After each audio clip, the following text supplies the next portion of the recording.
എന്താ മുൻ ജില്ലാ പഞ്ചായത്ത് പ്രസിഡന്റ് എന്താ ഇവിടെ നിൽക്കുന്നത്? മിക്കവാറും ഇവിടെ കൺവെൻഷൻ സംഘാടനവുമായി ബന്ധപ്പെട്ട് ഇന്നും മിക്കവാറും വരും. ഇതിന്റെ പ്രവർത്തനങ്ങൾ സഹകരിക്കും, ബന്ധപ്പെടും, അങ്ങനെ മുന്നോട്ട് പോകുന്നു. കേരള വിഷന്റെ പ്രേക്ഷകർക്ക് വേണ്ടി നമ്മളിപ്പോൾ ലോകപ്രശസ്തമായ മാരാമൺ കൺവെൻഷൻ സെന്ററിന്റെ പ്രസംഗ നടക്കുന്ന മൈതാനത്തേക്കാണ് നമ്മൾ പോകുന്നത്. പുതുവത്സരത്തിൽ പുതിയൊരു സാങ്കേതിക വിദ്യയിൽ നിർമ്മിച്ച ഏകദേശം ബെയിലി പാലത്തിന്റെ മാതൃകയിലാണ് നാളുകൾക്ക് മുമ്പ് ഇവിടെ തടിയും മറ്റും ഉപയോഗിച്ചുകൊണ്ടിരുന്ന ഒരു പാലത്തിൽ കൂടിയായിരുന്നു നമ്മൾ ഈ പ്രസംഗം കേൾക്കാൻ വിശ്വാസികൾ എത്തിക്കൊണ്ടിരുന്നത്. ഇപ്പോൾ ഈ വർഷം മുതൽ സഭ അതൊരു ബെയിലി പാലത്തിന്റെ മാതൃകയിലാണ് പുതിയ ഈ പാലം നിർമ്മിച്ചേക്കുന്നത്. ഇത് വരും വർഷങ്ങളിൽ ഇത് മാറ്റി ഉപയോഗിക്കാവുന്ന ഒരു വിദ്യയാണ്. ദീർഘകാലം നമ്മളോടൊപ്പം ചേരുന്നത് മർത്തോമ സഭയുടെ ദീർഘകാലം മാനേജിംഗ് കമ്മിറ്റി അംഗവും പത്തനംതിട്ട ജില്ലാ പഞ്ചായത്തിന്റെ മുൻ പ്രസിഡന്റ് കൂടിയായ KK റോയ്സൺ ആണ്. എങ്ങനെയാണ് റോയ്സ ഇതിന്റെ കാര്യങ്ങളൊക്കെ പാലത്തിലേക്ക് എത്തിച്ചേർന്നത്? ഒരു 50-52 വർഷം ഞാൻ സൂചിപ്പിച്ചല്ലോ. 52 വർഷമായി എനിക്ക് മാരാമൺ കൺവെൻഷന്റെ പാലം പണിയുമായിട്ട് ബന്ധമുണ്ട്.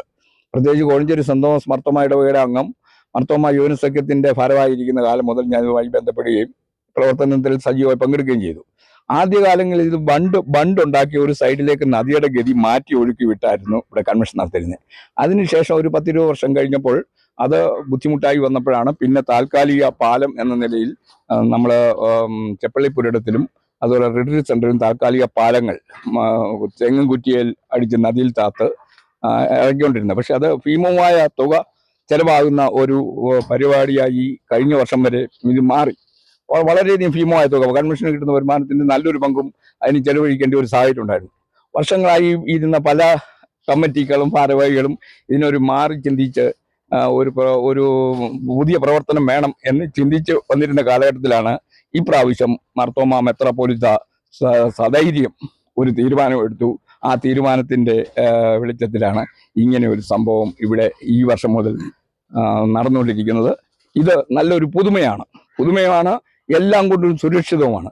ഇതിനൊരു ഏറ്റവും വലിയൊരു ആവശ്യം പ്രത്യേകത എന്ന് പറയുന്നത്, ഒരു കാലത്ത് 1 ലക്ഷത്തിലധികം പേര് ഒരു യോഗത്തിൽ പങ്കെടുക്കുന്ന കൺവെൻഷനിൽ ഫയറിന്റെയും അതുപോലെ തന്നെ ആംബുലൻസിന്റെയും സേവനം നമ്മൾ ഇരു കരകളുമായി നിജപ്പെടുത്തിയിരിക്കുകയായിരുന്നു.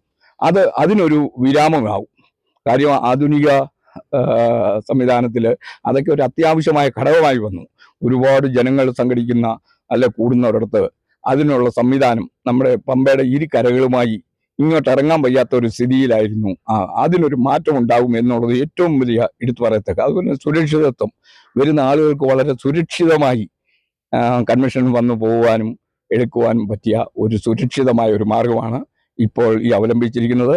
അത് മാർത്തോമ മെത്രാപ്പോലീത്തയുടെ എടുത്ത തീരുമാനം, അതുപോലെ സുവിശേഷ സംഘം പ്രസിഡന്റ് വിലസുനോസ് തിരുമേനിയുടെ നേതൃത്വത്തിൽ ജനറൽ സെക്രട്ടറി എബി കെ ഈശോയുടെ നേതൃത്വത്തിൽ എടുത്ത ആ ധീരമായ നടപടിയെ ഞാൻ പ്രത്യേകം അഭിനന്ദിക്കുകയാണ്.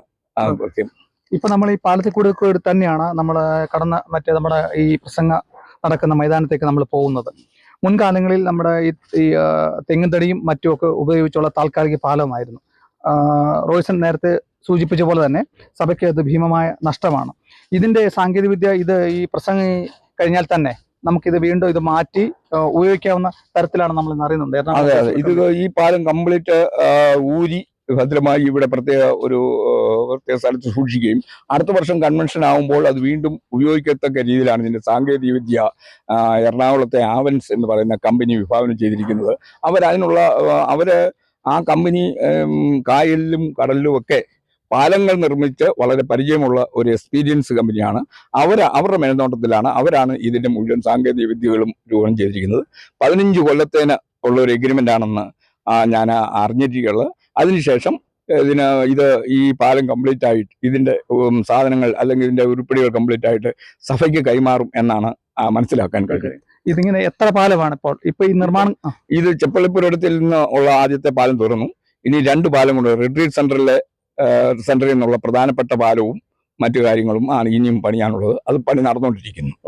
അപ്പോൾ എന്നായിരിക്കും ഇനി കൺവെൻഷൻ ഈ വർഷത്തെ 131ാമത് മാരാമൺ കൺവെൻഷൻ ഫെബ്രുവരി 8-ാം തീയതിയാണ് ആരംഭിക്കുന്നത്. ഫെബ്രുവരി 8 മുതൽ തുടങ്ങുന്ന കൺവെൻഷന് മുമ്പ് ഈ പാലം പണികളെല്ലാം പൂർത്തീകരിക്കും. താൽക്കാലിക പന്തലിന്റെ വല്ലതും റോയ്സൺ അറിഞ്ഞു എപ്പോഴാണ് കാൽനാട്ടുകർമ്മം സുവിശേഷ പ്രസംഗ സംഘം നിശ്ചയിച്ചിട്ടുണ്ട്.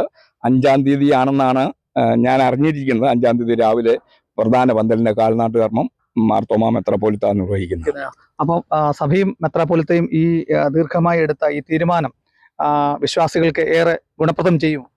ഏറ്റവും ഗുണപ്രദം ചെയ്യും. എല്ലാ രീതിയിലും അത് സുരക്ഷിതത്വ ബോധമാണെങ്കിലും ഇപ്പോഴത്തെ ആധുനിക ജീവിത സാഹചര്യത്തിലായാലും അതുപോലെ തന്നെ നമ്മുടെ ഇവിടെ വരുന്ന വിശ്വാസികൾക്കും മറ്റ് എല്ലാവിധമായ രീതിയിലും പ്രയോജനം ചെയ്യുന്ന ഒരു സംവിധാനമാണ് എന്നാണ് എൻ്റെ വിശ്വാസം.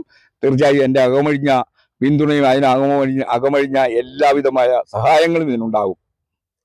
അങ്ങനെ ഏകദേശം 131 വർഷം പിന്നിടുന്ന ഈ മാരാമൺ കൺവെൻഷന്റെ പ്രധാന പന്തലിൽ ആംബുലൻസോ അല്ലെങ്കിൽ ഫയർഫോഴ്സോ എത്തിച്ചേരാൻ കഴിയാത്ത ഒരു കാലഘട്ടമുണ്ടായിരുന്നു. അതിനെല്ലാം മാറ്റം വരുത്തുവാൻ വേണ്ടി സഭയും മെത്രാപ്പൊലിത്തയും ധീരമായാണ് ഈ ബെയിലി മാതൃകയിൽ ഈ പാലം ഇപ്പോൾ നമ്മൾ പമ്പാ നദിക്ക് കുറുകെ തീർത്തിരിക്കുന്നത്. മാരാമൺ കൺവെൻഷൻ നടക്കുന്ന സെന്ററിൽ നിന്നും ക്യാമറ പേഴ്സൺ പ്രദീപ് അങ്ങാടിക്കലിനൊപ്പം പ്രസാദ് MJ, പത്തനംതിട്ട.